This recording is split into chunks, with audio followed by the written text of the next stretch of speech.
computer. Hello, everyone. Good afternoon. My name is Marcellus Joyner.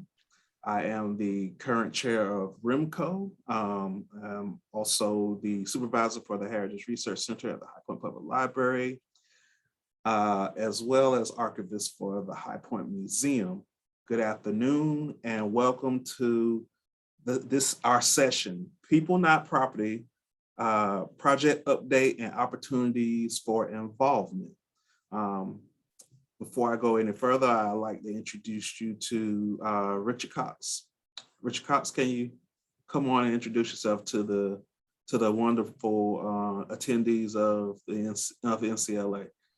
I'd be happy to. I'm Richard Cox. I work at UNCG University Libraries. I'm the principal investigator and project manager of the Digital Library of American Slavery, of which People Not Property is a part. I also work on some other community engaged projects, and I do a lot of work around campus helping researchers with digital scholarship efforts. All right. All right. You want to just kind of tell everyone how the project was birthed or how it came about? Sure. Briefly, the larger Digital Library of American Slavery, because you kind of have to, understand the whole picture to understand why we're even doing People Not Property. It was originally a project by Professor Emeritus Lauren Schwinninger of the History Department at UNCG, where he was going around the country doing research on primarily enslaved families. And this was in the 1990s. So he was doing photocopies of any documents he found, bringing them back and doing his work. By the early 2000s, he realized he was going to retire and started thinking about what use his research would be.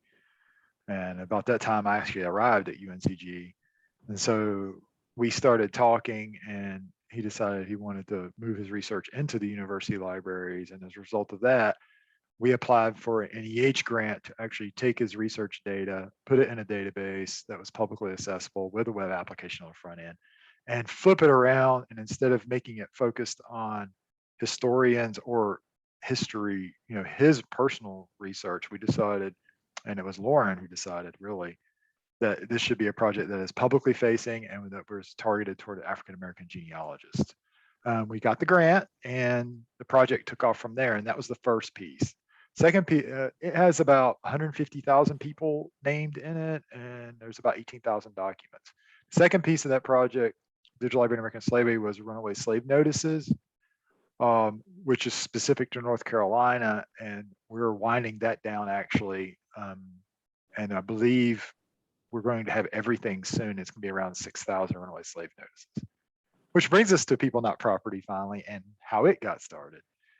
So the runaway slave notices is a relatively small project compared to something like the court petitions. And I started looking at, as more and more people started finding out what the Digital Library of American Slavery was, that it was about time to start looking at expanding it and creating another large project that would be on the scale of the petitions to really add more depth to DLAS. And we were really interested in doing something that focused on North Carolina as well. Mm-hmm. But I am, neither archivist nor African-American genealogist nor historian, etc. So I'm certainly not someone to judge what would be best for people. So one of the first things I did was like, who do I know who would be able to advise me on how to start moving this forward? And the first person I thought of was Marcellus. So I don't know how much Marcellus himself would like to talk about this, but I set up a meeting and showed up at the High Point Light. It was actually at the museum, I think, one day. And we sat in a room and talked it out for an afternoon and came up with a list of people that we should talk to. And, without getting into people's particular names, you'd be able to see them on the website when that's up and running. But I was excited when you reached out to me, especially I think you contacted me through Twitter. Really? Yes. Because I think you sent a link to an interview that I did with Natalie Wilson. I want to say it was 2014 or 2015, talking about African American genealogy and how to do your research. Some of the finer points, and yeah, I got a message on Twitter from Richard Cox asking could we meet, and I was very excited because around that time I was just really getting my foot good into the genealogy part of my career, because basically I started off in library school, focusing on libraries, and then ended up getting digital archives internships. So, I was, definitely a librarian, definitely an archivist. But once I got the position here, I had to add the genealogy piece, and, had to learn a lot quickly. And one thing that I found out was that, in the past, a lot of genealogy researchers just didn't really get the respect that researchers, traditional researchers who go to universities and try to do research would get. But just being in this field and working with patrons and understanding where to find documents, it's kind of brewing in my head that that university archives definitely play a part in genealogists' research if their research leads them there. So when you came with that opportunity, I was like, yeah, that's the connection. There's a connection there, and it has to be more solidified. And I saw this as a vehicle to do so. So yeah, I was definitely excited when you reached out, and we had a good conversation. Just wanted to get you pointed in the right direction as far as like places where you should be talking about the digital library on American slavery, the Society of North Carolina Archivists, NCLA, just anywhere where I thought it would be pertinent. We kind of hashed out areas of attack, so to speak. Yeah. Yeah. Well, and you even mentioned those dates. It tells you how long does it take to do a project like this? Well, you said it was what, 2014, 15 when we started talking. Right. And here we are talking about the first phase of the project winding down. But yeah, and I think we talked about, started talking about who should be at the table. And, we Yes. pulled together, I mean, a group of people that having them in the same room together is always amazing. I mean, there's, elected officials, archivists, historians, genealogists, all of whom approach these sorts of things from very different angles, and putting them all in a large room together and banging through this was something else. Oh yeah, it was But very exciting, very exciting. yeah, it was great. And nobody, shockingly, especially considering the size of our group, there were really, I won't say butting heads, but there were really any strong disagreements about, I mean, we got in a room, it's like, what should we do? And everyone dug in, and to cut to the chase, we decided deeds and things held by registers of deeds offices were going to be the way to go to get the most bang literally for our buck. Yeah, I really felt like a lot of people just kind of understood where, as far as their field, where they would fit in. So there wasn't a reason to bump heads. It was just kind of like I understand my contribution to it. I deal with people on the front end of doing the research. So, I'm coming at it from an aspect of how can people use these deeds, like, and just kind of, I guess if you had to put it in military terms, I'm kind of like the front line. just working on the front line of those with those researchers and how they access the information and why they're accessing the information. Yeah, and like I say, I was going into this not even knowing what the next step should be, like what types of documents we are looking at. So I learned a lot from just listening. But yeah, after listening, then it was on my shoulders because then I had to follow through and do it. So we applied for National Archives NHPRC Major Initiatives Grant, which I think was the first, maybe second year that they offered that grant. And it's a 3-year grant to start doing this work, which I can go into what all that work was if you like. But we got the grant, which was like pretty amazing to me, quite frankly. I was really excited.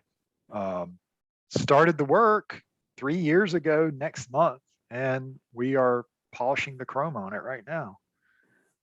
So it's been a long path. Oh yeah, I mean, it's been amazing. Now, I do have some questions. I know you may have answered some of them partially, or so that's why I put on my spectacles. Reading glasses. Yes. Well, actually, I'm supposed to have them on all the time, but that's neither here nor there. So, what were you able to accomplish with your NHPRC Major Initiatives Grant? So, what we promised we would do was get a minimum of 10,000 records in the database. In a database, get it online and publicly available in a format that people could use in multiple ways. So like if you're a researcher, you could download the raw data, you could search for it. And as much as we could get original images up with the metadata as well. So what we actually accomplished, we promised up to 26 counties. We did work in at least 26, but we're going to have 13 up on the site. Of those 13 that people will be able to actually play with in the coming months, we've gotten 10,870 deeds up. So we've met our requirements for the grant. And the thing that was amazing to me was we've found about 54,000 people. And we expect to have this phase 1 website up and running next month. But yeah, that was our accomplishment, which is, yeah, the people part was what blew me away. I expected maybe half that, honestly. And we realized early when we started getting these things into the database, we're going to have exponentially larger number of people in here than we expected, named people. So yeah, I keep my mind just keeps swirling around that 54,000 number, because if you extrapolate that beyond 13 counties to the 100 in North Carolina, I mean, yeah. I think that's amazing, man, because if you look at it from the researchers aspect, especially with African Americans, some of the hurdles they have to go through to find information on their ancestors before 1865, that's a very large number of people to have information on. So there's definitely some descendants that connect to those people. So those are very exciting numbers. Yeah. So what do you feel that you learned in working on the People Not Property project? Oh, wow. I mean, the short answer is a lot, but I learned a lot about working with elected officials in this sort of work, because and not I'm talking about any particular person here, because it's something to think about, where we get used to working for someone with a steady job and we're going to know when to talk to them. Like, I'm working with people that come November may be gone, and may or may not, the next person may or may not be someone who wants to work with me, and vice versa. There may be people initially who were not interested in working with me who now will email or call me. So and of course, understanding there's an election cycle and they have constituents, and understanding that as a part of the work. That was a learning experience. And as I think I mentioned before, I mean, I won't go into specifics just because there's so much, but just sitting and listening to all the different people that I've worked with on this, because everyone knows more than I do, quite frankly. And when you put everyone into the room together, it's so educational just listening to people tell their own stories and their own education. And then, on another level, there's I know you've experienced this sort of thing, but this project was for me very much like dropping myself in the deep end on doing what I think is truly community engaged work. I mean, it's large scale insofar as the size of the project, but also the sheer number of people involved, both that I consult with, and the steering committee, but also like the number of volunteers we had and the different perspectives that are brought to it. It's, you have to be committed to doing community engaged work to go into something this scale, because it's a lot of work and it's very rewarding. And it would be honestly a lot more difficult for me if I didn't have you, for example, as a guide, because it's daunting. Yes. Well, I mean, I have two things to follow up with that. Now, first, when you're talking about elected officials, I think you were kind of in luck that, like, most people who are on the register of deeds, there's very rarely turnover. Most of the time, if they've been elected, once they get elected again, so you kind of, that kind of helps out. But also just the fact that everyone that's involved in their own profession their professions just call for service to the community, so I think that's where the magic came in, and how everybody melded together, because they're all community minded and community service minded. So it was kind of just like, hey, write your plan, let's try to execute it and get it done. But before I move on to the next question, I would be remiss to not mention your project manager, because having her just really focus on the day-to-day and ins and outs, Miss Claire, and I don't want to mispronounce her last name, Dr. Claire Heckel. Yeah. Yes. And yeah, you're right, Claire. One of the reasons we went for a major initiatives grant was, this project, and we'll probably talk about this later. This project is not my full-time job, and to do this work, you need someone committed who can be committed full-time to doing this work. And her background was different from everyone else's. Her PhD is in anthropology, archaeology. So she brought yet another perspective to this work that was really invaluable too.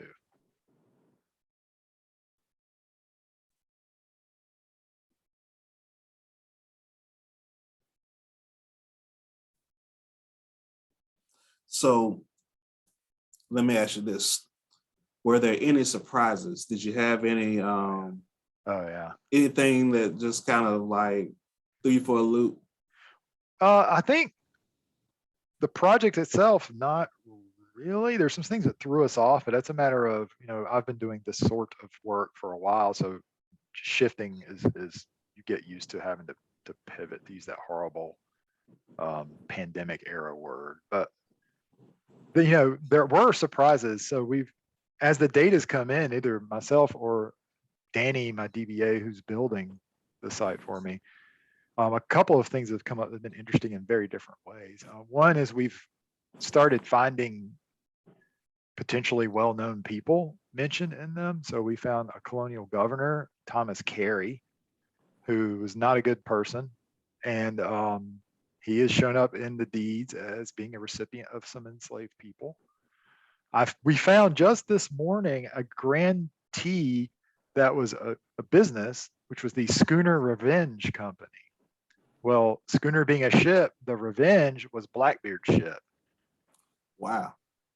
Is it? We don't know. I mean, that's part of that's one of the things of this work is the Schooner Revenge Company. Well, that leads your mind down this path. What is it?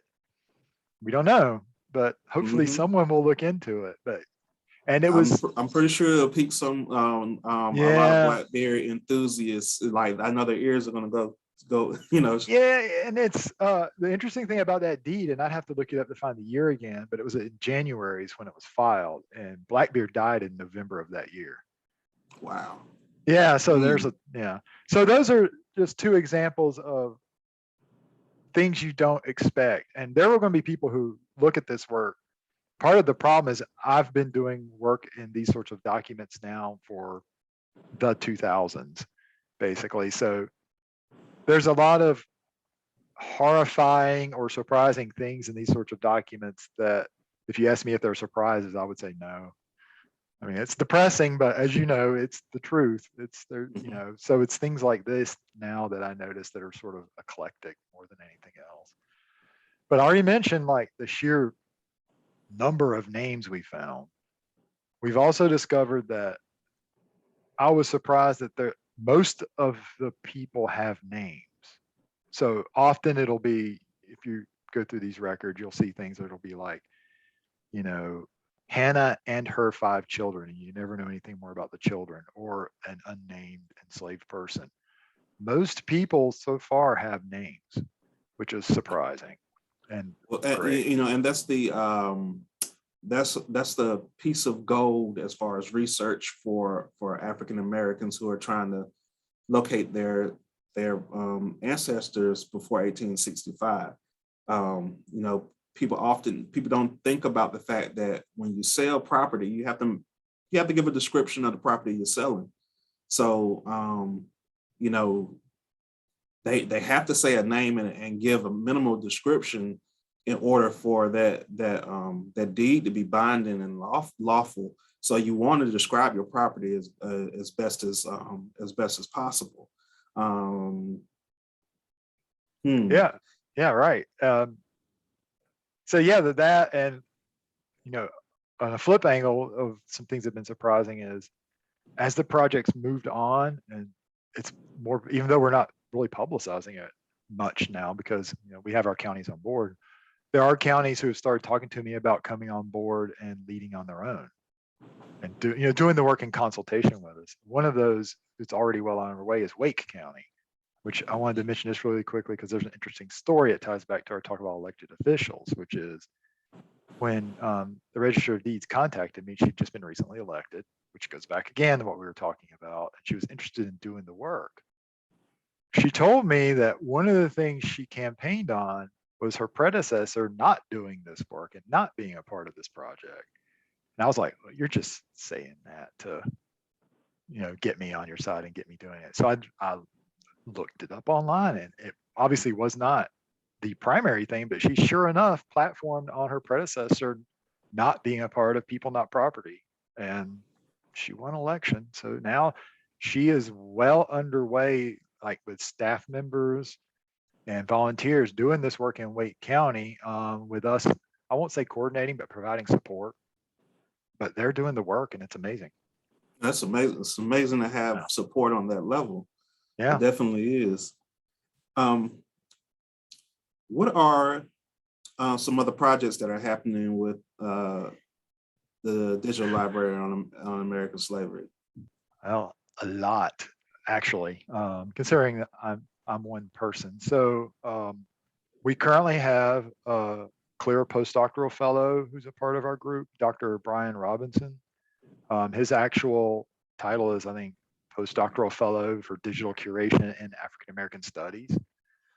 So he's both working with us on some of our data work, but as well as doing interpretive research on some of this as it comes in. Um, the year after we got the NHPRC grant, Mississippi State got, with some historical societies, also got the same grant the next year. And as a part of that grant, I'm consulting with them, and they have promised us all of their data once they get it collected, and they're using our spreadsheets. So um, though that's not active right now on my part. Next year we should start getting some of that in. I'm working with Washington, D.C. documents right now and getting some deeds in. We're about halfway through Washington, D.C. right now. That won't be on the website until sometime late next year, but we're doing it. We're working with a graduate assistants from the history department. I've been very fortunate that the history department supports my work. I'm working with the informatics department at UNCG on getting some Washington, D.C. court petitions in, which that would be a whole long conversation to have because we're doing informatics and screen scraping and machine learning on it. I am on 2 external grants that I'm not the PI on purpose. One is an NEH grant with Michigan State and their enslaved.org project. A lot of people have probably heard of. We're going to be working with them next year on importing all of our data into their enslaved.org portal. An exciting project to me personally that we're working on, another grant with ACLS. We're working with North Carolina Central, Pembroke, and ECU to both look at, they're doing some community engaged work in Durham, et cetera. But as a part of that, they're also going to be looking at doing slave deed work with us. So we'll be providing support for doing all that work. Because they're going to be looking at the history of, like, Central, for example, will be looking at the history of 1 or 2 African-American neighborhoods in Durham. And as a part of that, they'll be start looking at some of the slave deeds and what was happening back during that period. Yes, I actually I read some information you sent me, and actually the neighborhood that they're documenting is my father's old neighborhood. They grew up in Bradtown. Oh, Yeah. wow, yeah, that's awesome. Yeah, so yeah, I was excited to read that. Yeah. Especially I got my master's degree from Central. I grew up in Durham, and Bradtown is an integral part of Durham, North Carolina. Yeah, it's amazing. I mean, they're going to be doing, like I say, working in neighborhoods, which will be oral history interviews. They're going to be doing a mural, which is interesting. I'm curious to see how that comes out of a public history department. And then doing work with deeds in Orange, Wake, and one other county, because of course Durham County grew out of those. And Dr. Johnson in the public history there is amazing. So I've always wanted to work with him, and this is my opportunity, and it's pretty exciting. So there's that. And then yesterday, Dr. Robinson and I got in an application to the Smithsonian's National Museum of African American History and Culture. I got that right, I think. To be a host for a summer internship next year. And Wow. specifically for digital humanities students who are looking for what fields they want to get into. So Brian and I. So are the interns going to be in DC, or they're going to be at UNCG? They will be at UNCG. They do not have to be local. In theory, it could be a student from wherever that comes here, but they will be hosted locally. Brian and I have crafted, because it was 12-week summer internship paid, and we've crafted a project for them to work on in People Not Property over the summer that could help us with some future funding. But wow. Yeah, we put in an application, so we may not get it, but we're hopeful. We think we have a pretty strong application.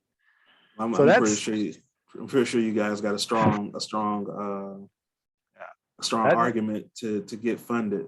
Yeah, so that's that's what's going on right now. All right.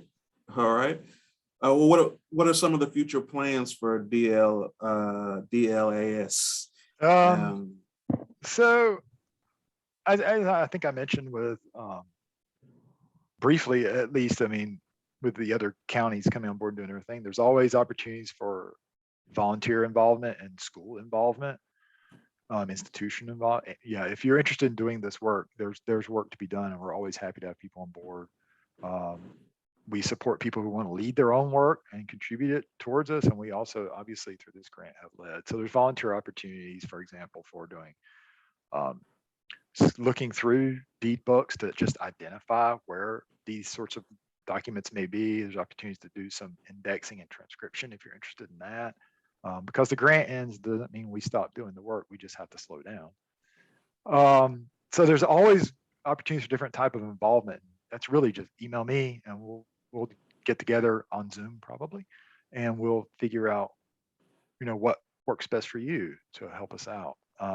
There's always more grants and special projects, as you can tell from the previous one, that we're trying to do to get the work done, Mhm. which ties into probably the most important future thing, which is how do you find sustainable funding for a project, especially when hosted in libraries? It's a very unusual project to be hosted in a library, I think. And I'm an interesting example. It's not my full-time job to do this work. As you can tell, it could be, but it's not. I mean, one day I won't be here anymore. I retire, for example. What happens?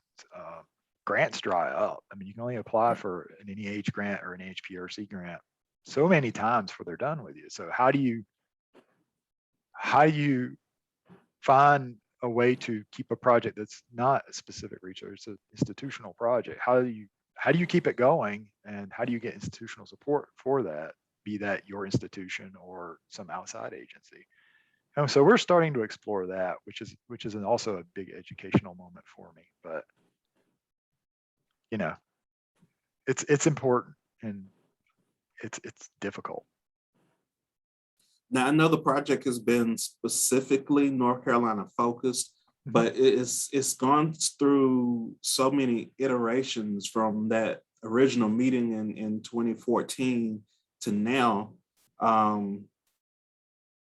Do you see any opportunities to collaborate with national institutions, be it universities, museums, or libraries, to continue the work or take it in different directions? Because I think networking on that level may generate interest for it to become a permanent fixture at a university, as well as something that goes from being a project to, I guess to put it simply, take it from being a project to something that's permanent and ongoing that people can access and learn from. Yeah, I mean, your thinking you're dead on. I mean, that's, you know, I find now that when I make decisions about this work and some of my other work, like Well Crafted, for example, I have to think of it also in ways about that goes towards exactly what you're saying. How do I show the worth of this? Because my work tends to be a little out of the mainstream insofar as both me as the person doing it and as the type of work that's being done. But so I have to think in those. So, for example, the ACLS grant with Pembroke Central and ECU, I'm not a PI on that. I'm not in this. I'm very much purposely in the background as much as I can be. Number one, because it's their communities and it's their work, but also because by my stepping back and it being their work, that shows the value of this, hopefully to this UNCG, this institution. It shows the value to them that others are doing this work, and this is a valuable resource to them. I mean, same with Michigan State. I mean, slave.org came to me. So, that you're absolutely right. That's how you build these partners. That's how you show value. I'm also, you know, I've done some work with Cornell in relation to this project, nothing major. And I've also been doing some work with UVA related to implying it's a very librarian type of work, but it's about how do you apply standardized metadata to records of the enslaved from this period? Because as you know, Marcellus, so much of it is so wishy-washy and vague or just not there. How do you, in a standardized way, describe these documents so that people can actually find them and search across different projects for them? So yeah, I mean, I think that's how you do it. It's just getting there and having it, marketing it, for lack of a better word, right? It's a lot of work just there. But you made me think of a question I wanted to ask you, Okay. because you mentioned where it's gotten since when I started. But I mean, with People Not Property, you're the one other person who's been there since I had this germ of an idea. So I'm curious as to how it's different or unexpected from what, when we first talked, you thought it might be. I mean, is it what you expected it all coming out the other end? I have to say that it is it's more than I hoped it would be, because like I said at the beginning, I knew I was excited because it was the connection to a university, or an example that genealogists do have reasons for going to universities or accessing university collections if their research takes them there. So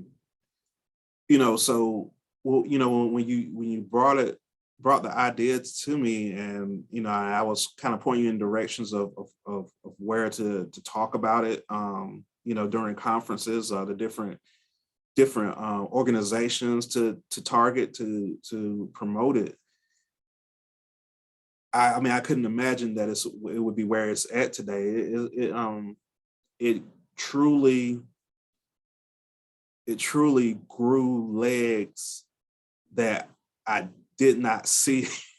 It did not see at the beginning, but I knew it was something special, something great, and definitely something that was needed for, especially for African American genealogical researcher.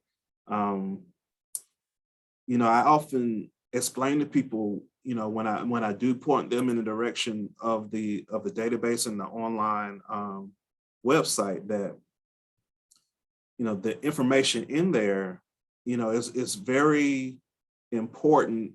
And I know sometimes the word supplemental sounds, like kind of like, maybe like a crutch or something, but it's supplemental in the aspect of, you have to already do some groundwork to and hit a wall to access this information, or start looking through this information to pinpoint an ancestor, because what's in the database and in those deeds may be that one key piece to help someone break through that brick wall. And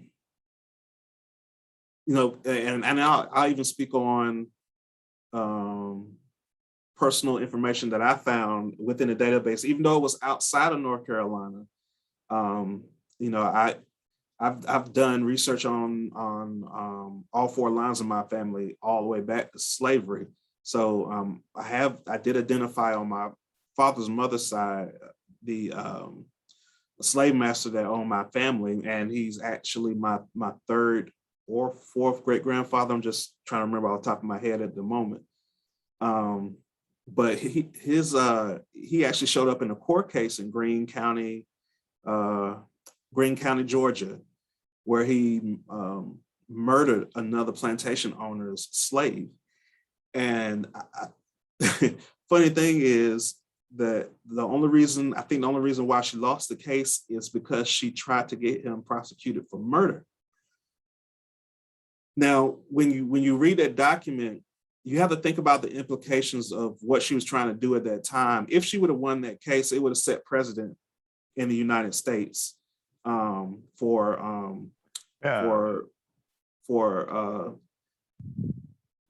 plantation owners or Caucasian Americans on how they were prosecuted for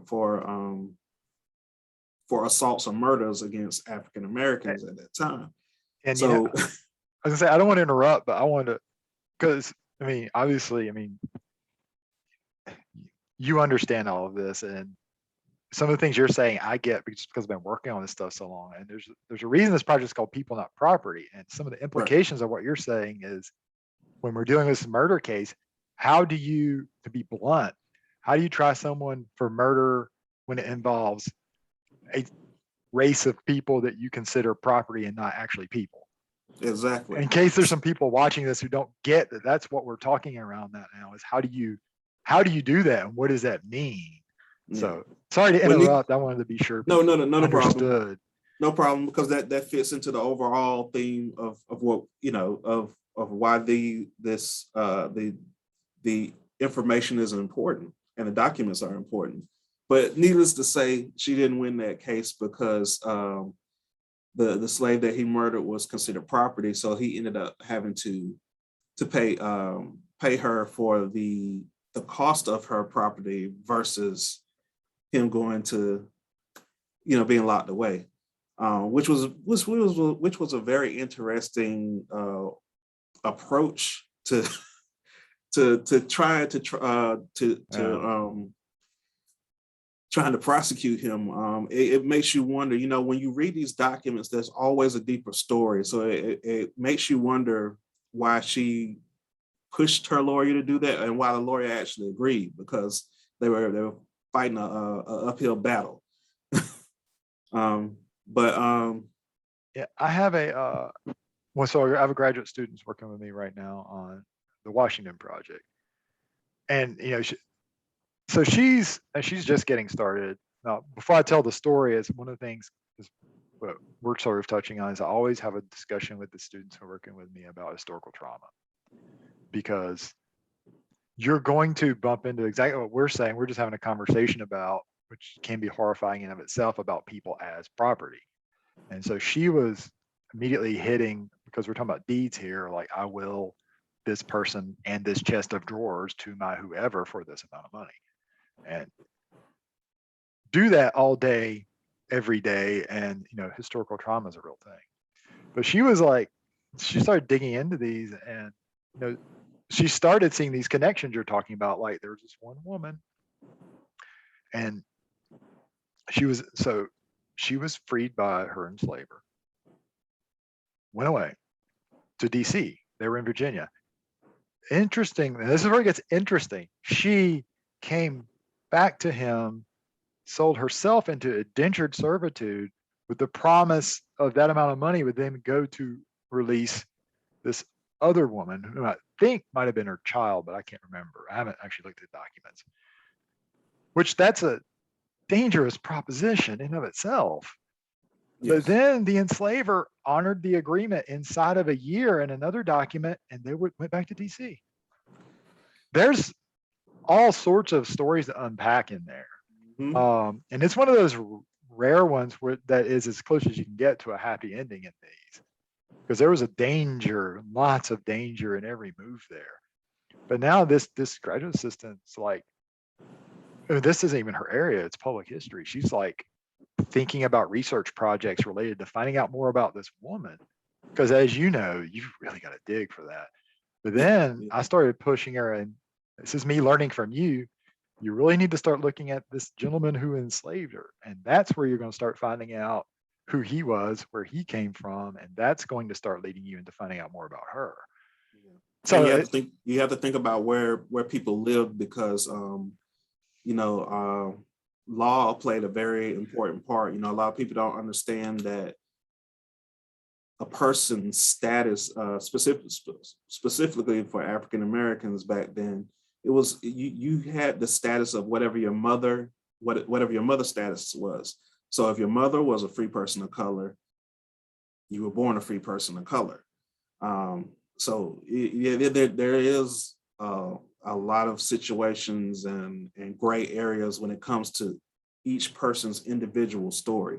That's why I always try to encourage people, like, do your own family's research, because, you have the overarching story of slavery in America, but when you start digging into your own tree, you'll see there are shade or areas or things that give you pause or make you wonder. It's like, well, I thought this was one way, but it turns out to be another. So I just really encourage people to do their individual research to on their families, because there's a lot of amazing stories out there, things that you wouldn't imagine, just because of the story, the overarching narrative of what slavery in America is. Yeah, and I think you're right. And it's one of the things about this sorts of project is, I'm working with documents that people tend to think are boring. You think of a deed, and as modern people, when we think about, but I mean, listen to the stories you and I have told that are in there. I mean, these are people's lives. Yeah. And it's a snapshot into their lives and their stories here, horrible ones and amazing ones. And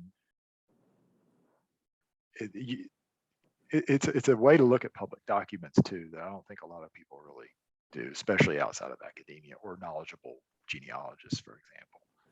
So, yeah. Well, Richard, I have one last, well, I don't know if it's a question or more so of a statement, but can you tell for those who are viewing our session a little more specifically, if they want to volunteer to transcribe some information, or if you have specific contact information for them on how to help out with the project, do you have anything that you can provide for them, or places that you can point to them, websites or anything? Yeah, absolutely. So if you want to volunteer, there are two places to start. And one, just email me, which is rlcox@uncg.edu, and talk to me.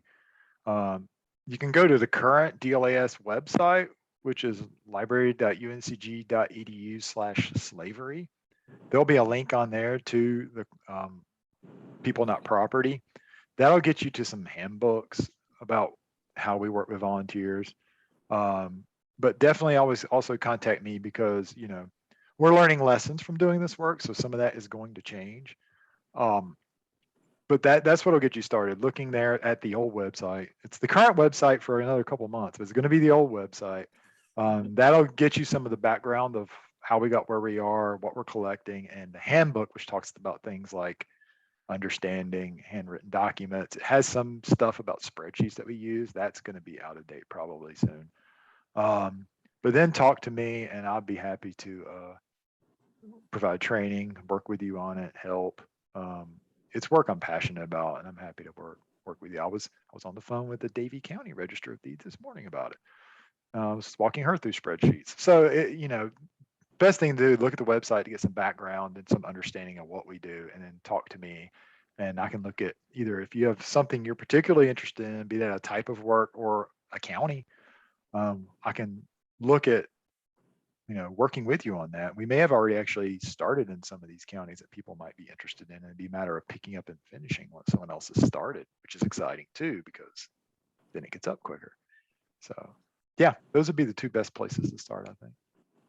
Okay. Well, Richard, I would just like to say, man, I'm honored to, have been a part of the project since its inception. I'm honored to be on, to still be on the board. I think if I had to leave North Carolina, I'd still be on the board, because I feel it's important work. But man, it's been an honor. It's amazing to see where the project has been, where it's going, and I know it's going to have legs in the future. So we're gonna go ahead and say that that it's going to continue to grow and expand on a whole nother level. Oh, thanks. I appreciate every piece of what you said. It means a lot to me, honestly. And it could not have been done without you. And it's a community, the people who are involved with this now. It's a small community, right? And it's not a one person doing this. Right. And yeah, everyone's been amazing. It's an amazing project, and I appreciate your kind words. I really do. Well, with that being said, to the audience, this has been People Not Property Project Update and Opportunities for Involvement. Once again, if you would like to get involved, please contact Richard at rlcox@uncg.edu. All right. Thank you. Thank you, Marcellus. You're welcome.